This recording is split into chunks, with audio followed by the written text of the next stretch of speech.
Hello,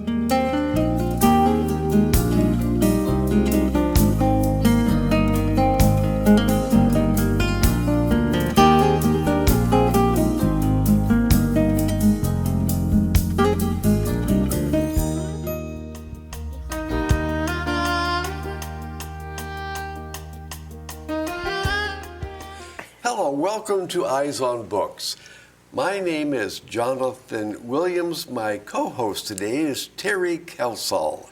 We have the privilege of reviewing the book Antique by Seth Patich. What an experience. It's a great journey, and we encourage all of you to enjoy the book too. But Terry and I are going to talk a little bit about the story, the plot, the characters, and then we're going to welcome Seth Patich to our show. What did you think of the book, Terry? I absolutely loved the book. It took us on a magical journey, and the character development in this book was unbelievable. So it was a very quick read, an easy read, and I fell in love with most of the characters in the book. You know, I agree with you, but I have to say, it was an easy read because it certainly held my attention. But boy, is it packed. That book is big in the sense that there's a lot in it. Every page, I was just marveling. There's so much information, insight, affection. Oh my goodness. It's not a long book, but it's a big book. Yes, it is. And it's about antiques, actually. Yes, it just is. Like the Let me ask you, title Terry, says. have you Yes. had previously in your life ever spent time watching the Antiques Roadshow or some of those appraisal shows on TV? Or I have. Yes, I have. I never have. I've only seen the moments of them. I've never watched them. So I made a point of going on and finding some of the older shows. There's a lot of excitement and drama in those. And our main character, Grace, Okay. used to be on, or fictional, this is all fictional, she used to be on the Antique Roadshow. Yes. But for some reason, unbeknownst to us, she left the Antique Roadshow. She's a very well-educated woman. Dr. Grace Schaefer. Yes. She had PhD, and the daughter of a very eminent professor and appraiser himself. And they go into her entire life and her relationship with her father and with her mother. She loved paintings and that kind of art, but she was able to do a lot of different things. Yeah. And all her different relationships. But after she left the Antique Roadshow, she went off into, and don't think it's boring, no stretch of the imagination is it boring. So she went off into the tent shows and met all different characters in the tent shows. And she held a magic in her, in her personality. Here we're getting to the heart of it. Yes. So go ahead. Yes. The story kind of revolves around a celestial orb, a necklace that she encounters. Someone comes to the appraisal tent with this object, and she looks at it, and it becomes part of her. It is it's an orb. It's a lapis lazuli blue orb. Is it magical, Terry? Okay, I can only give you my opinion. I think she feeds into it her own self. I agree. And she makes it magical. It's described as an absolutely beautiful piece. Right. And it could be magical, and it could not be. It's a very remarkable thing because if you look at it, it looks like a star. What do you call it? A map of the stars. You can see the universe in this little globe. All the constellations, that are embedded in it. Exactly. Now, this went through many hands. It was more than 5,000 years old, from ancient Pakistan, Babylonia, through the downfall of the city of Ur, and remarkably into the hands of Abraham and Sarah, before it made its long journey through time to a 1917 soldier brought it back from the war, and it lay hidden until it makes its way into Grace's hands. And then the magic begins for us. So then she wears it, and suddenly, when she starts making appraisals, some of the prices or the appraisals she makes are outrageous, absolutely outrageously high. Yeah. And all of the people around her, the other appraisers, are saying, "What are you doing? That's crazy." A book from the cancer center. Yeah. A little girl comes in with her mother, and the book should appraise for no higher than $25. And Grace comes and looks at the little girl and says, $2,500. And if you take it to auction, $2,500. And the orb is just heating up against Grace's chest. And everyone else is going, "Oh, no, no, no. That can't be." So they go to auction. Sure enough, and this is the short story part of this. Version. And it appraises for $2,500, and sure enough, at auction, $2,500. Nice. Yep. And that happens again and again. Something happens when she's evaluating, appraising an article of some kind, and the glow begins to burn. She reaches for it, and it's magical. It is, and the author intends it to be. It is meant to be a magical moment. He doesn't take that away. It's a magical event. And some of her appraisals are, as you say, outrageous, exorbitant. But you begin to see that there's something more. It's not the object. It is in part the person who brought it to the appraisal center, the story behind it. My favorite one, I really became very attached to the story of William Kent, the artist. Oh, How the author blends in a marvelous little story about art in the 1800s into the overall drama. But I gotta tell you, Terry, is it magical? I keep coming back to that. The book centers around values. What are human values? What are object values? How do we really appreciate and value each other? The book, okay, part of me says, you know what? It's a love story. There's a lot of love in the story. There's That's a lot a of good feelings angle. of abandonment and recovery. And don't you think at the end that Grace finds herself? You know, she does. She absolutely does. Because during this whole story and discovery, she breaks the globe. Ooh, yes, yes. It breaks. It breaks. And it can't be fixed. Gone.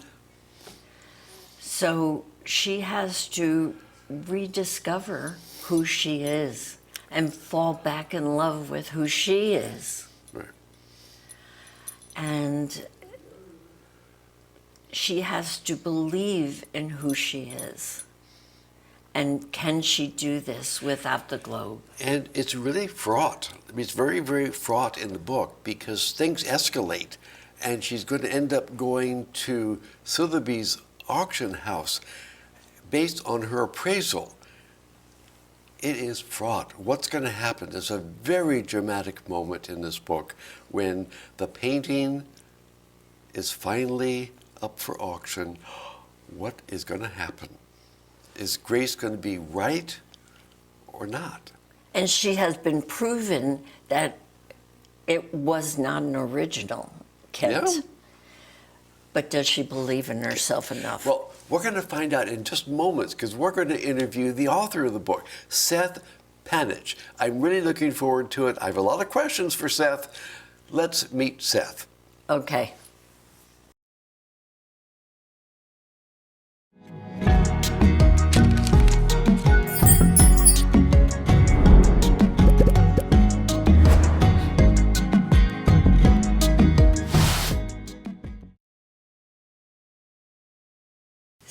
We are here to introduce Seth Panich, who has written the wonderful book we just finished discussing, Antique. My name is Terry. This is Jonathan. And Seth, we have so many questions for you, but what we would love to do first of all is ask you if you have anything you would like us to know about you. Oh, good question. Gosh, that's a great question. I guess I come to novel writing from a very different perspective. So that might be slightly different from the people that you've spoken to. This is my first novel. And I haven't written anything in fiction since 1985. So, my life has been in theater. I was an actor for many years. I got my graduate degree in classical acting at the University of Washington. Spent a few years doing Shakespeare festivals and doing some plays off Broadway. And then 21 years ago, thought I would just try teaching out for a little bit. And 21 years later, I'm still at the University of Alabama, where I had the MFA acting program here.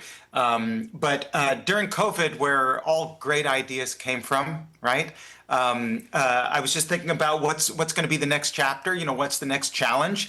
I had a great mentor at the university at the time, Cornelius Carter, and he asked me once, "Are you repeating past successes, or are you looking for new challenges?" And so I thought I'd always wanted to write novels when I was young, and so I taught myself how to write. Wow, well that sounds pretty easy in a sense. I mean, it's a lot of work, I know, but my goodness, really, it's a remarkable book. It's really extraordinary. Okay, yes, you were successful. Thank you. We are recommending it to all of the folks that watch this show in the village, and we absolutely love the book. Yeah. It just took us into another world, a very magical world, and we enjoyed it so much. You missed the first half of the show because what we always do is have a discussion first, and you're going to find out about that because it will be sent to you, of course. Okay, great. But we are so impressed with how it was written, the characters. We fell in love with Grace. Very much. And her friends, and the magic that came out of Grace, and the magic that went into Grace. Yeah. Terry had a wonderful insight. I was sitting here before you came on, just glancing at the face of your book, and it says, "Antique, one woman searches for magic in a most uncommon place." And I thought, isn't that wonderful? And Terry spoke up and said, the uncommon place is herself, is you. And that was such a good insight.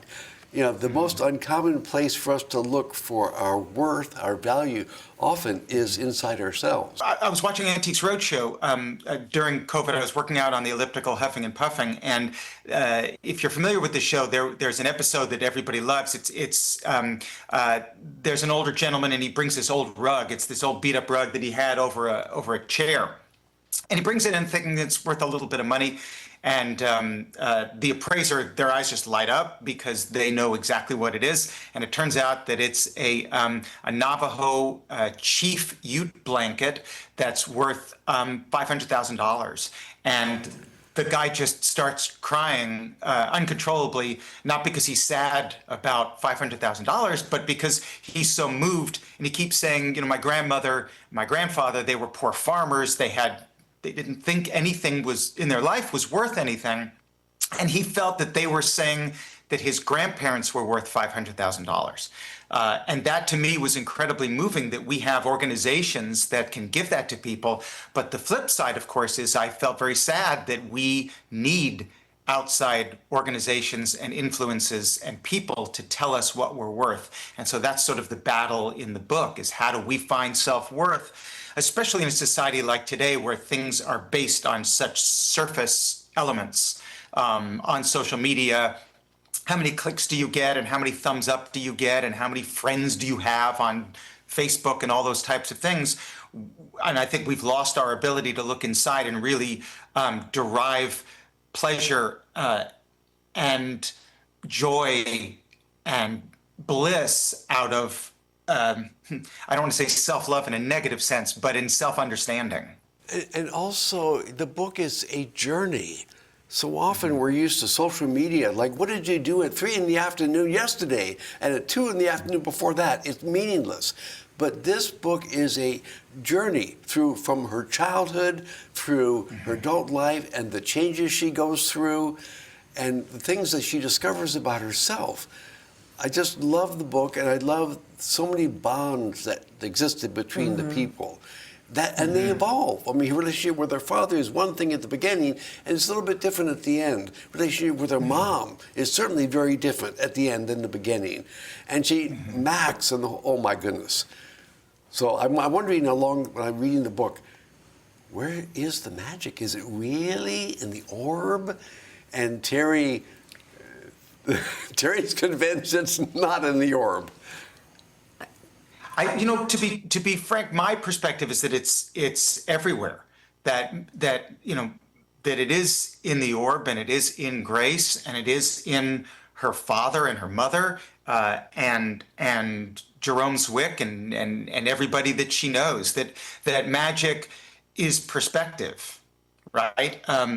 There's magic in everyday things, and sometimes it is somebody levitating, right? And that's magic. But people have asked me about magic in some of the book tours that I've been to, and I say, well, there's also magic, in the touch of someone that you love. I mean, you could say that that's just skin on skin, but doesn't something happen in between the skin? Isn't there something that we can't quantify about how our heart races when we touch someone we care about? And I think that there's magic within that as well. So I think there's magic in hopefully the entire world of the characters and the objects, because there's certainly magic in the objects that people bring to Antiques Roadshow, because those objects have the spirit of their family within them. So they themselves have been touched by magic. One of the things that was a complete discovery for me was the whole roadshow, antiques, auction world. I knew nothing about it. And it started from nothing.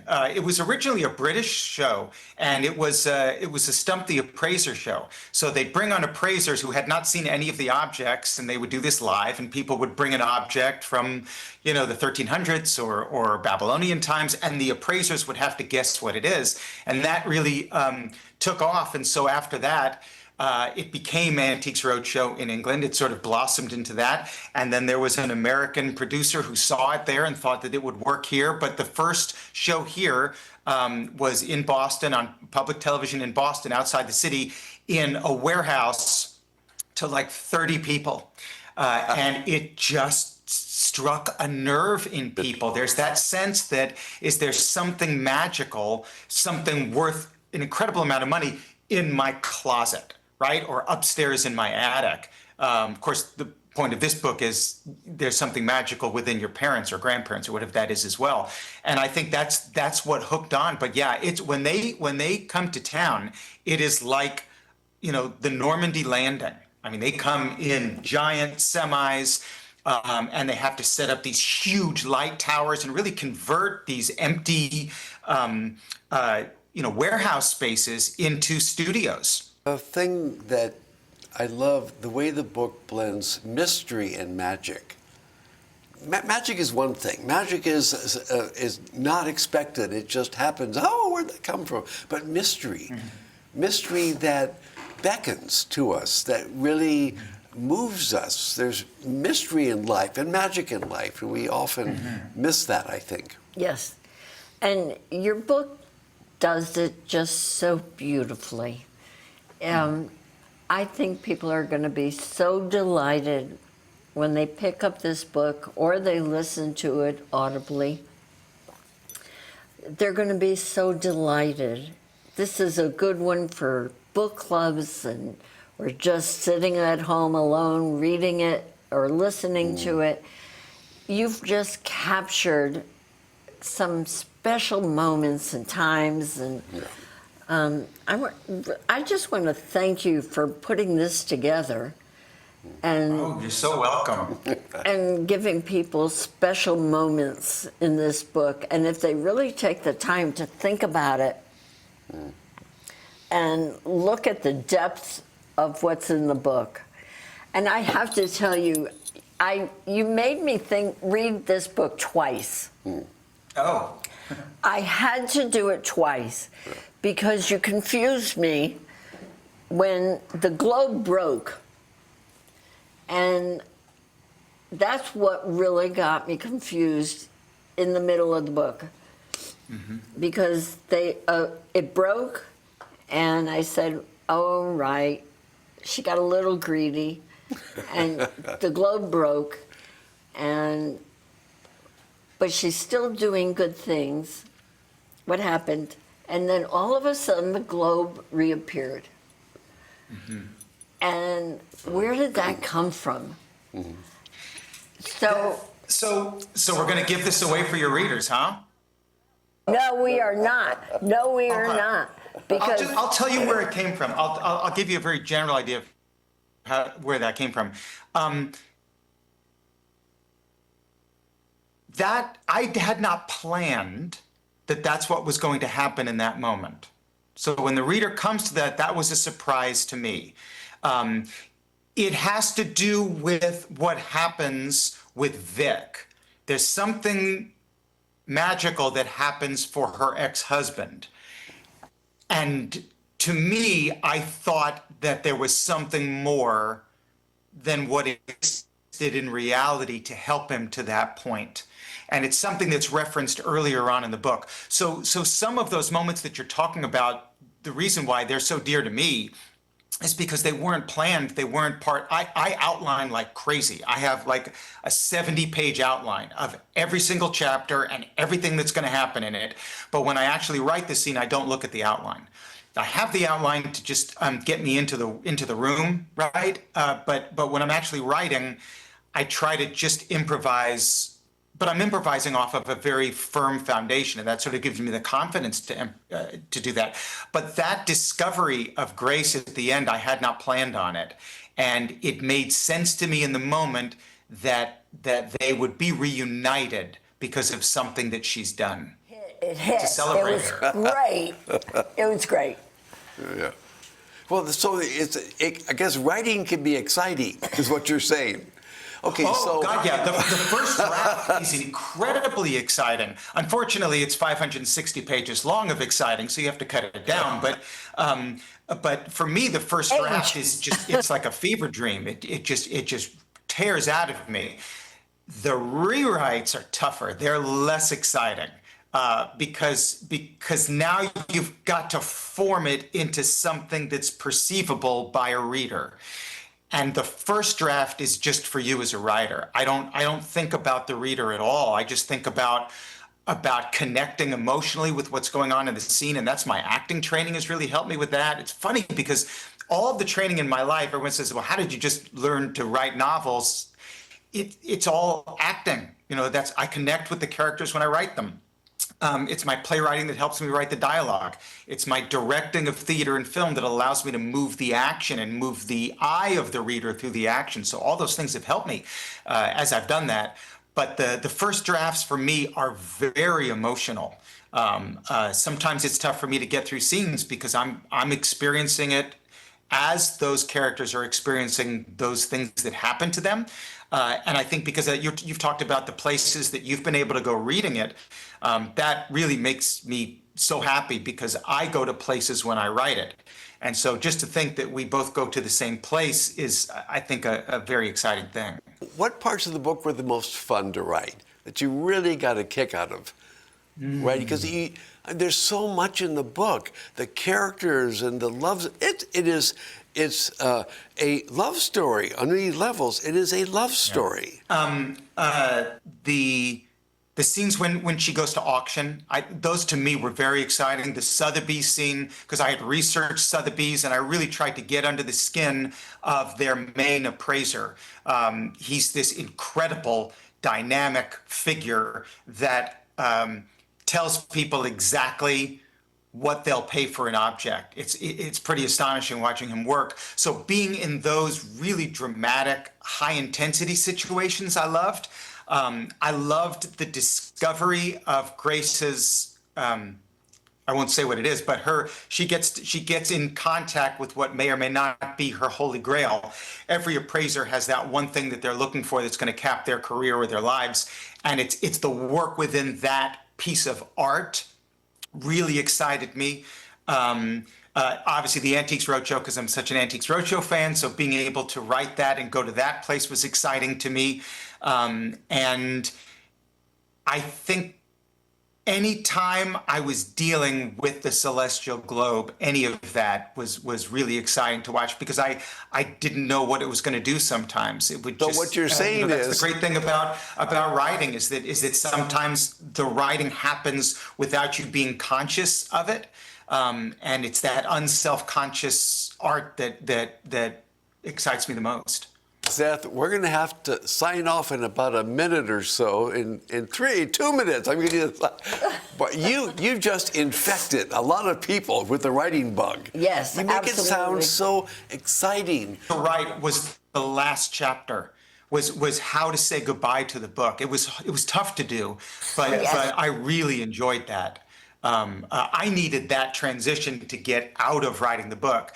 Seth, thank you so much for being on our show today. We thoroughly enjoyed the conversation, your insights, a little bit of magic you sprinkled in our lives. We very much enjoyed it. Thank you for being on. We look forward to your next book. We're going to buy it, depend on that. So again, thank you everybody in our audience for joining us today for Eyes on Books. We had a great time and we look forward to seeing you the next go-round. In New York. When they divorced, my sister ended up with both of them, and she gave me one. She believed they were from Japan.